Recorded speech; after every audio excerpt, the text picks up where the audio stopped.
There comes a time in every woman's life when she looks around and wonders, why am I not seen? Why am I overlooked? Why am I hidden? But what if I told you that being hidden is not a punishment, it's a divine strategy? When God hides you, it's because he is preparing something greater than you can imagine. You are not forgotten. You are not rejected. You are being protected, positioned, and prepared for your purpose. Let me give you 10 signs that you are a woman hidden by God. Have you ever felt invisible? Like you've been doing everything right, working hard, loving people, praying faithfully, but no one notices. You pour your heart out, give your best, and still it feels like the world looks right past you. Wonder, am I even seen? Am I even valued? That feeling can be heavy, but let me tell you something life-changing. Being hidden does not mean you are forgotten. Think about this for a moment. When a seed is planted, what happens first? It gets buried, completely out of sight, covered by dirt, surrounded by darkness. No applause, no recognition, no spotlight, just silence. And in that silence, something powerful is happening. That seed is not dead. It's coming alive. Growth is taking place in the unseen. Roots are forming that will one day hold the weight of the fruit. But if that seed could talk, maybe it would say, why am I down here? Why can't anyone see me? And yet the farmer knows that burial is not the end, it's the beginning. That's exactly what God is doing with you. The fact that no one sees you doesn't mean God doesn't see you. The very reason he has hidden you is because he values you too much to expose you too soon. Exposure without preparation leads to destruction. He knows what's ahead. He knows the assignment on your life. And he knows that if you step into it before you're ready, the pressure will crush you. So he hides you. But here's the hard truth, being hidden hurts. It feels unfair. You see others getting opportunities you prayed for. You watch people step into positions you know you're qualified for. You wonder, why them and not me? And the enemy whispers, see, God forgot about you. He doesn't care about you. But that's a lie. The hidden place is proof of God's care, not his absence. He hides his treasures. He hides what's precious. You don't leave diamonds lying on the street for anyone to grab. You lock them away. Why? Because they're valuable. You are valuable. Maybe you're in a season where you feel buried under responsibilities, under delays, under closed doors. But remember this, burial and planting look the same from the outside. The difference is the intention. A burial ends life. A planting begins it. God hasn't buried you, he's planted you. And when you're planted, your growth may not be visible right now, but it's inevitable. Look back at your life for a moment. There were times when you thought, this is the end. Nothing good can come from this. But now you see that what you went through prepared you for something better. That's the same thing happening right now. God is strengthening you where no one can see. He's deepening your roots, refining your character, sharpening your faith. Why? Because what he has for you is bigger than what you can imagine, and it requires a stronger foundation than you've ever had before. You might feel overlooked, but you're really being overseen. You might feel forgotten, but you're actually being focused on. God knows exactly where you are, and he knows exactly when to bring you out. For now, embrace the hidden season, because the fact that you're hidden is the clearest sign that you are chosen. Have you ever wondered why your circle keeps getting smaller? Why people you thought would always be there slowly drift away? Why invitations stop coming, calls get fewer, and suddenly the noise around you turns into silence? It feels like rejection, doesn't it? It feels like something's wrong with you. But what if I told you that the isolation you feel is not punishment, it's preparation? Let that sink in for a moment. When God sets you apart, it often feels like loneliness. But in reality, he's pulling you out of the crowd because he has something greater to deposit inside of you. There are lessons you can't learn in the crowd. There are truths you can't hear over the noise. There's a depth of intimacy with God that you will never experience until He gets you alone.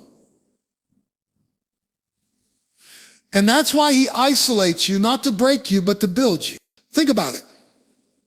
Every masterpiece is created in private before it's revealed in public.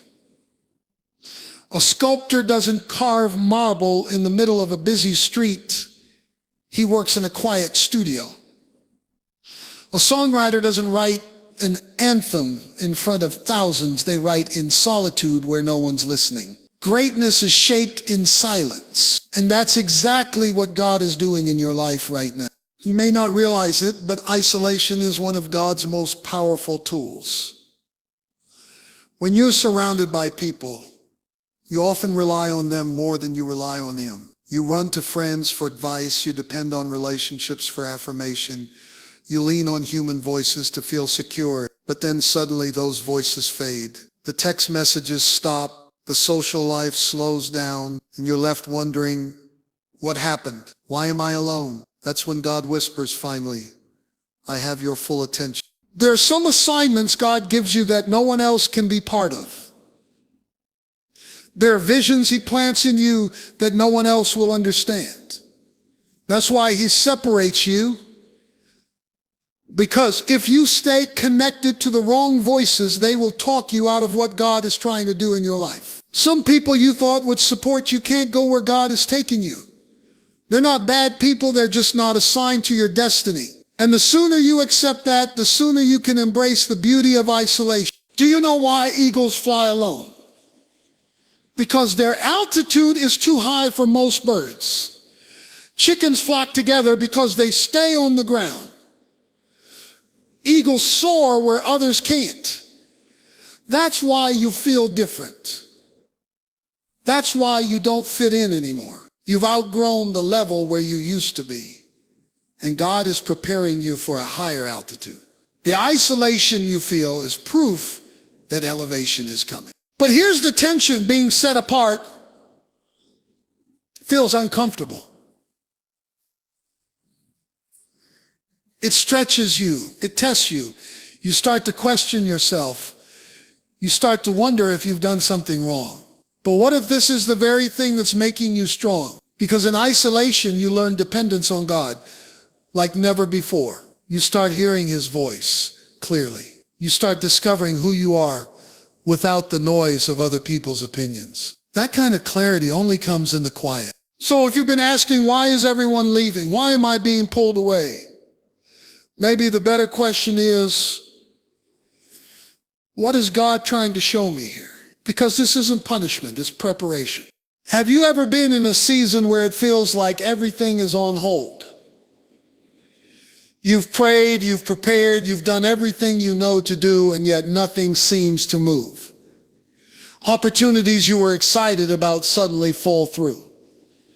Doors you thought would swing open slam shut in your face. You start asking yourself, why is this taking so long? Why can't I move forward like everyone else? That delay feels frustrating, even heartbreaking. But what if that delay isn't denial? What if the delay is actually divine? Sit with that for a moment. When God makes you wait, it's not because He forgot about you. It's because He loves you too much to let you walk into something you're not fully ready for. We live in a world that glorifies speed, fast success, instant results, quick breakthroughs. But God doesn't work on our clock. He works on His calendar, and His timing is perfect even when it feels painfully slow. Think about a construction site for a moment. Before a skyscraper rises into the sky, months, sometimes years, are spent working on the foundation underground. Nobody drives by and gets excited about the digging. Nobody applauds the workers when they're pouring concrete beneath the surface because it's invisible. But the higher the building, the deeper the foundation has to be.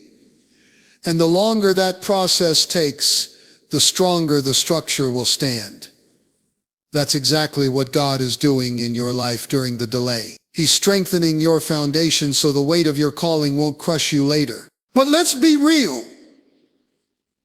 Waiting is hard. Waiting tests your patience. Waiting challenges your faith. You see people around you stepping into opportunities you dreamed of. You scroll through social media and watch others living the life you prayed for. And the enemy whispers, see, God has forgotten you. Maybe you're not good enough. Maybe it's never going to happen.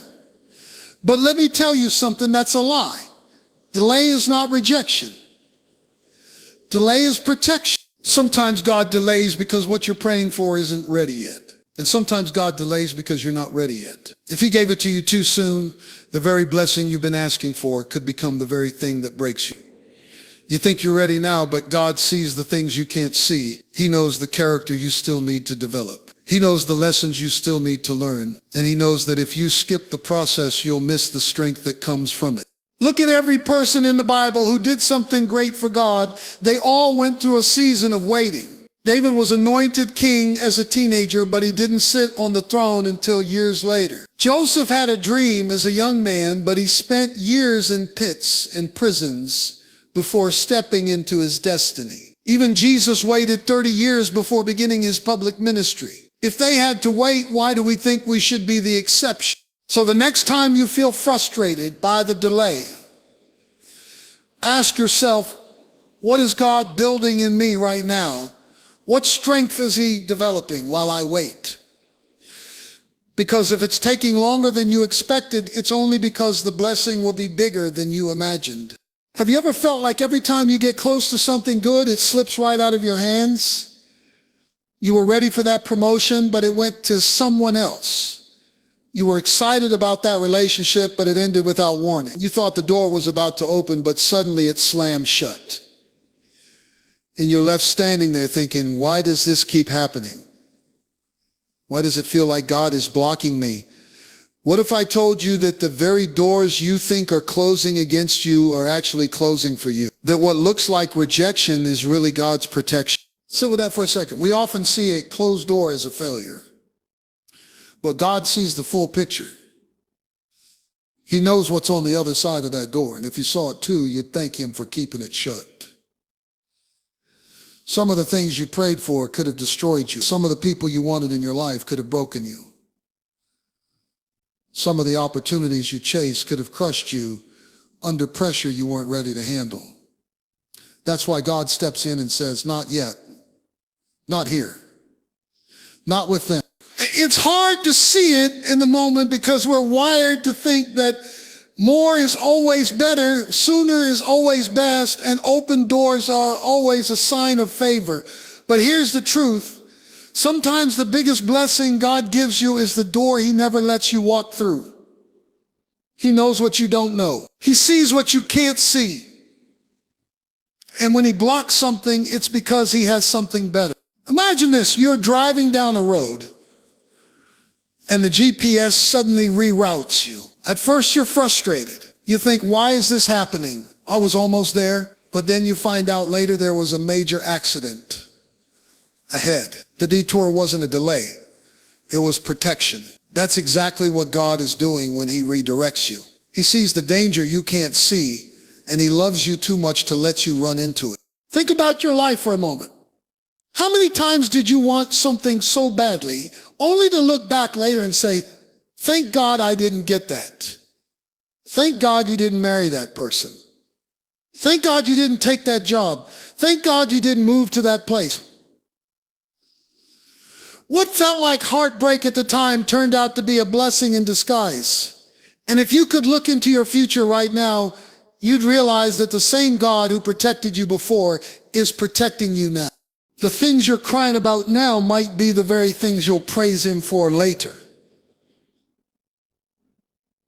The people who walked away may have been the people who would have kept you from walking into your destiny. The job that didn't hire you may have been the one that would have drained the life out of you. You see the loss, but God sees the trap. And that's why he steps in, because protection always comes before promotion. Have you ever looked at your life and thought, does any of this even matter? You show up every day, you do the work, you pray the prayers, you keep pushing, but no one sees it.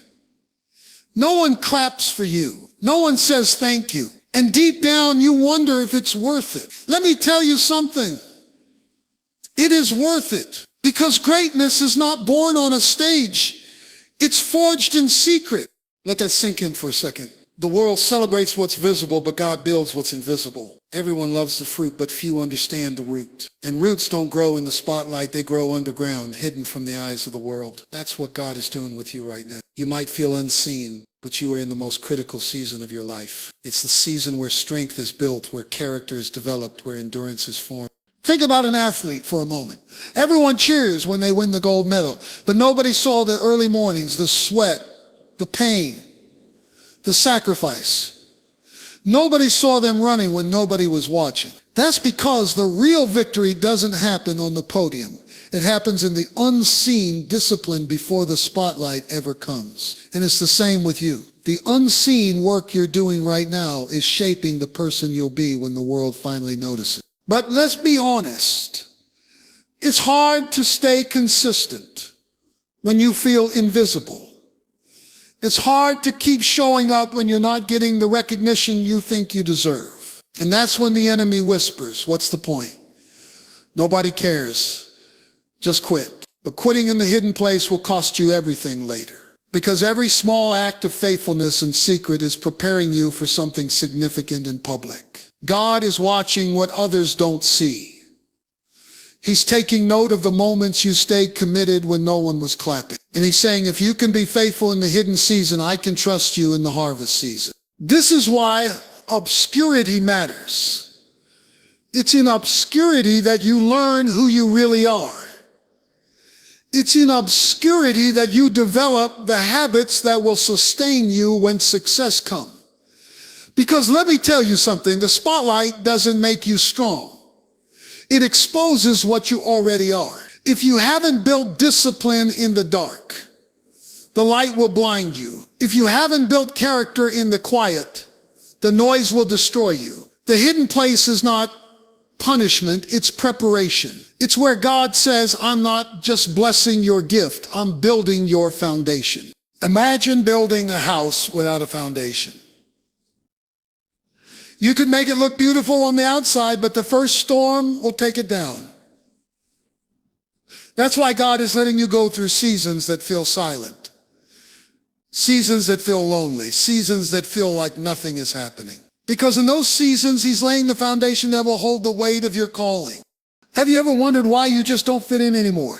The places that used to feel comfortable now feel awkward. The conversations you used to enjoy don't excite you anymore. You look around at people doing what you used to do, and something inside of you whispers, this isn't me. And you start asking yourself, what's wrong with me? Why am I changing? The truth is, nothing's wrong with you. You've outgrown where you were, and your destiny is calling you to a different level. Let that settle in for a moment. When God marks you for something greater, he cannot leave you in the middle of what's familiar. He pulls you away from what's ordinary because he's preparing you for what's ordinary. Separation always comes before elevation. And yes, it's uncomfortable. Yes, it feels lonely. Yes, it makes you question yourself. But destiny demands it. Think about this. Every time a rocket launches into space, there's a moment when it has to drop its boosters. Those boosters were necessary to get it off the ground. But they can't go where the rocket is going. If the rocket tries to hold on to the boosters, it will never reach its destination. That's what it's like with some relationships, some environments, some habits in your life. They were necessary for a season, but they can't go where God is taking you. And if you try to hold on, you'll weigh yourself down. But here's the challenge. We crave comfort. We want God's plan and our preferences at the same time. We want elevation without separation. But that's not how it works. If you're serious about stepping into your destiny, you have to be willing to let go of what no longer aligns with it. And sometimes God doesn't even wait for you to make the choice. He makes it for you. That's why people walk away. That's why doors close. That's why situations change without warning. Because he knows that if he left it up to you, you might choose what feels good over what's actually good for your future. Think about Abraham for a second. When God called him, the first instruction wasn't about the blessing, it was about leaving. Leave your country. Leave your people. Leave your father's house. Why? Look, you can't step into a new season while clinging to the old one. You can't embrace destiny while holding on to what's comfortable. And that's why God is separating you. Not because you're unworthy, but because you're chosen. But let's be real. It hurts. It hurts when friends you thought would be with you forever suddenly grow distant. It hurts when the circles you used to be part of no longer include you. It hurts when you feel like you're walking a